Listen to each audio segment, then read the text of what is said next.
भाजपा के पूर्व जिलाध्यक्ष संजय नरूका का कहना है कि रामगढ़ उपचुनाव में इस बार किसी बागी को खड़ा नहीं होने दिया जाएगा। वहीं प्रदेश अध्यक्ष मदन राठौड़ और प्रभारी राधा मोहन अग्रवाल स्पष्ट कर चुके हैं कि कमल का सिंबल पाने वाले प्रत्याशी को सभी मिलकर जिताएं। उन्होंने बताया कि पिछले चुनाव में बागी नेता के कारण भाजपा के वोट का बंटवारा हुआ था, लेकिन इस बार ऐसा नहीं होगा।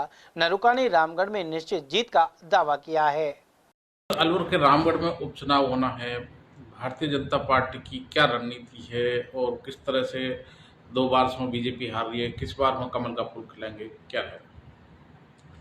देखिए, रामगढ़ के विषय में तो मैं ये कहूँगा कि हमारे जो 2 बार का चुनाव की जो बात करते हैं, पिछले से पिछला जो चुनाव था, उस चुनाव में हमारा दुर्भाग्य रहा कि एक बार चुनाव जो हुआ उसमें प्रत्याशी की डेथ हो गई और वो किसी प्रत्याशी की डेथ होने के वास्ते चुनाव पोस्टपोन हुआ। फिर दोबारा से चुनाव हुआ और उस चुनाव के बाद जब दोबारा चुनाव हुआ तो फिर उस चुनाव की जब स्थिति आई तो उसमें हमारे खिलाफ कैंडिडेट खड़े हो गए जगत जी, और उसके वास्ते हमारा नुकसान उठाना पड़ा।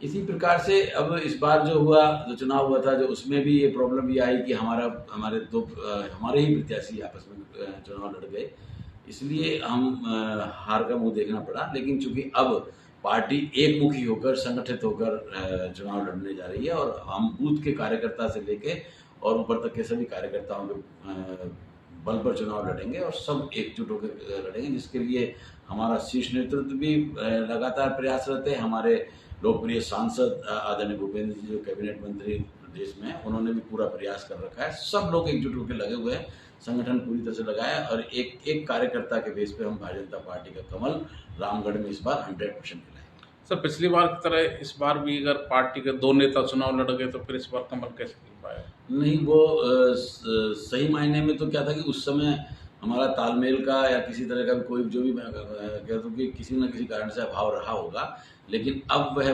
परिस्थितियाँ डेवलप नहीं होंगी। सभी से ये कहा गया है कि भाई कमल का फूल ही प्रत्याशी है और सभी ने ये आपस में तय भी किया था। बाकायदा हमारे जो प्रदेश के प्रभारी जी आए थे और प्रदेश अध्यक्ष जी आए थे, उन्होंने अपने जो मीटिंग में भी ये सबसे कहलवाया था कि भाई जिसको भी पार्टी कमल का फूल देकर भेजेगी, हम सब उसके साथ साथ रहेंगे। तो इस बार जो टिकट का चयन है वो बहुत सोच समझ कर किया जाएगा और काफ़ी गंभीरता से विचार के बाद ही टिकट का निर्णय होगा। निश्चित रूप से पार्टी सभी से राय मिला के सर्वसम्मति से ही कैंडिडेट तय करती है। अब ये कभी कभी इस तरह की परिस्थितियाँ आ जाती हैं, लेकिन अब ये परिस्थितियाँ संभव नहीं है।